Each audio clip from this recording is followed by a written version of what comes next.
Hey everyone, welcome to the Active for Life Online Studios Movement Library. Today I'm going to show you how to do a cat-cow in seated position and in tabletop. So for the seated position, you can be on the floor or in a chair.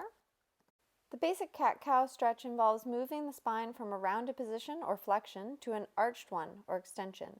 Each movement is done in conjunction with either an inhalation or an exhalation of the breath, making it a simple vinyasa.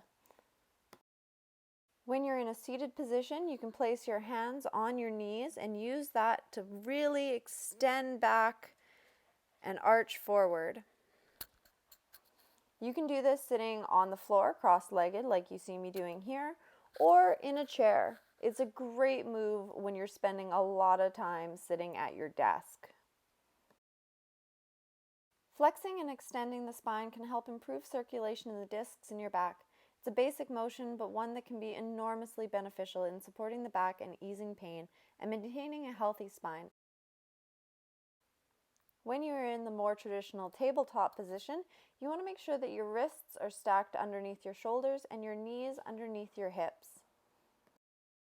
As you breathe, you will round your back up, tucking your tailbone and your chin under. And as you breathe out, you will let your stomach drop down, lifting your chin and your tailbone. To maintain the correct stretch and prevent injury or strain, avoid these errors.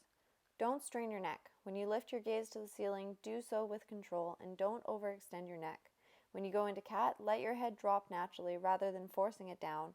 Also, be sure to keep your shoulders relaxed and not drawn up towards your ears. Keep the arms straight so the movement is in your spine, not your arms and elbows. If you find this pose hurts your wrists, place your forearms on the floor when performing it. For knee discomfort, more padding under your knees can help. If you're looking for other modifications and variations, come find me at activeforlifeonline.com. Stay active.